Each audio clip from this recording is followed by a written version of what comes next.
Robett Hollis with us, who understands social media better than most. An amazing week for debate, robust discussion about the death of free-to-air television and suing the little buggers. Yes, a very interesting week. Funnily enough, I feel we're at a tipping point at the intersection between media, tech, sport and more. And sport is actually, funnily enough, the holy grail of content. Yes, see, I think you're absolutely right. I feel like this is a sea change moment. All of a sudden, people have got where the world is moving to and the difficulties of what that will mean for the little fella, also the sporting organisations, also the television broadcasters.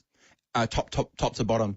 But what I think people are underestimating is the upside that the small guy actually has in this situation by being able to use technology. Yeah, okay, let me put this straight to you, because I know that you've got a very different view than Dino. You had no problem with the Facebooker sharing that video with 21,000 people. Why? No, yes and no. So fundamentally, it sucks that dollars are out of Joe's pocket. That's not, we've got topics and issues. The topic, I don't agree with the fact that there was money lost and their hard-earned dollars going out the door. That sucks.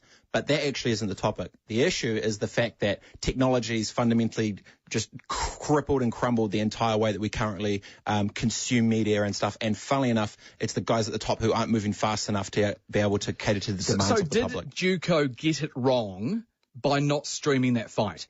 I think two things. One, I think they priced themselves out to start with a little too high, which made people be like, stuff it. I've already got to pay $100 for Sky. But hang on, and I have to pull you up on this. It was $39.95 for all the previous Joe Parker fights. Yep. Then people are complaining to me it was $49.95. Then people are complaining to me when it was $39.95, the fights are over inside 2 rounds. Now that it goes 12 rounds and you get $49.95 a value, it's still a rip-off. Kiwis are cheap, right? So it is so true. It is so true. You can talk about as much as you want, but if people, especially Kiwis, are going to go back and forth to try and do it, they literally won't want to pay if they don't need to. The problem was, I think, was twofold. One, I think it was personally priced too high, and that's just my opinion. Okay, so what would you have put the price at? If it was me personally to run it, I would have actually done it I would have done it differently.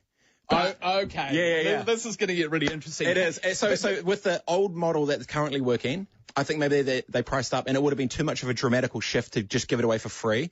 But I think they should have kept it at what it was. This is the argument here, and I had a wee vent on Facebook and Twitter during the week in defence of Dean Lonergan, right? And it got massive reaction because I believe there are people out there who went at Juco and Dino because they don't like the rich guy. They perceive Dino to be worth a lot of money.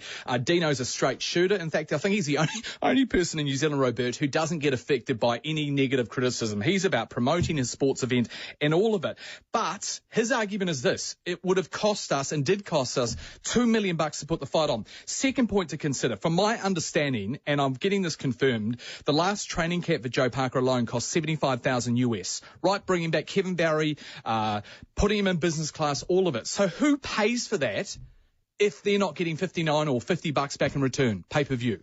This is very simple. You've got new business trying to be done in an old traditional way without moving up to where the times actually are. Now, what I mean by that is if you were to look at globally what's happening with sport, we're talking about the byproduct of all this backlash of people streaming it, not actually trying to be proactive to the opportunities that arise from being able to work with technology, not against it. That's the fundamental problem, because I don't personally agree with it that from now on, everyone's just going to continue streaming on Facebook Live. But I can guarantee you that every single other time, if it's pay-per-view, someone's going to do it, whether it be Periscope, whether it be Snapchat, Meerkat, whatever you want to do, that is going to happen forever. So do you think, Robert, the next fight, which is July against Solomon Hormono, nowhere near as big as Talos Takim, but do you think there could be a possibility where a lot of people will sit back with a middle digit and say, let's stream it en masse on Facebook Live and come after us? Because at the moment, it seems like they're targeting 1 or 2 guys at the moment. So what happens next fight where people sit back and say, let's do it in big numbers then?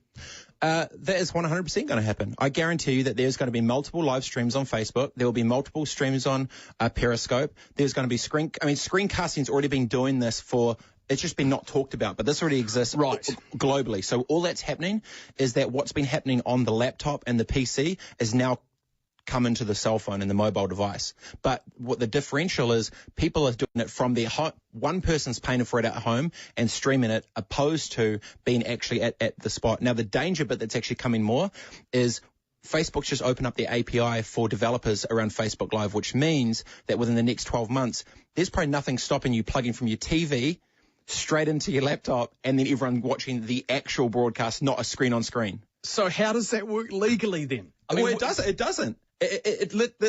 does not. It is fully illegal, right? It is fully illegal. But this is what's happening, and this is the same conversation that we're having now.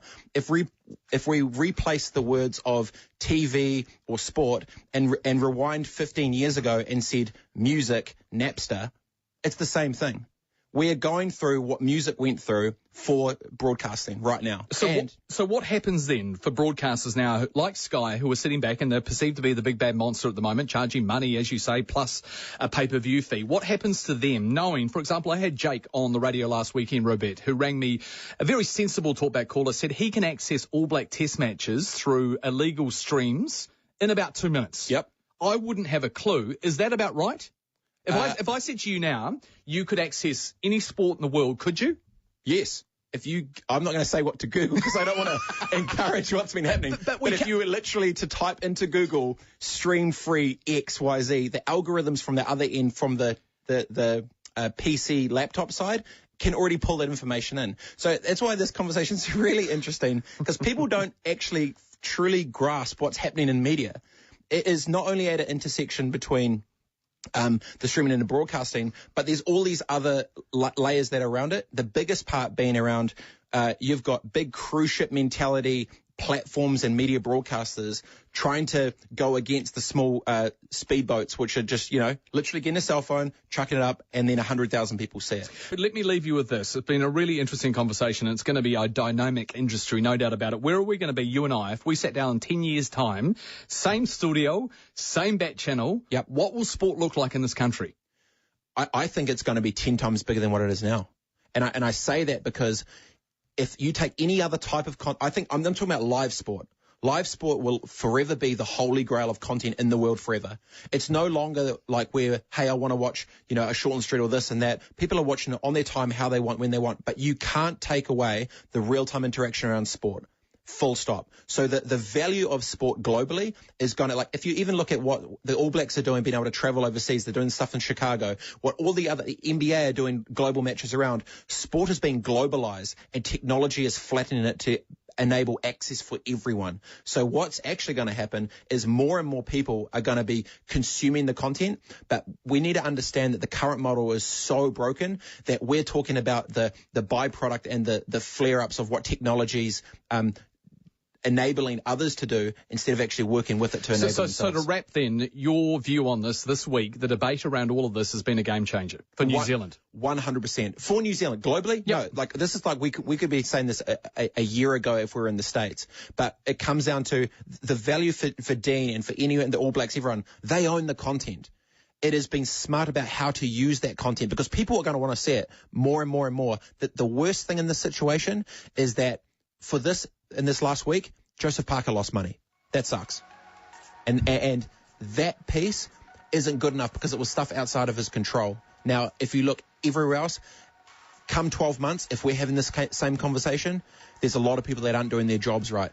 And that's the most disappointing thing because the talent who works hard doesn't get their full rewards, and that sucks for Joseph, for Dean, for everyone else involved. But this is a tipping point where it's going to take people to be brave enough to be able to work with technology and understand the fundamental shift which we're seeing with consumer behavior, with how they get content, and to be able to work with the platforms so there's nothing but upside for them moving forward.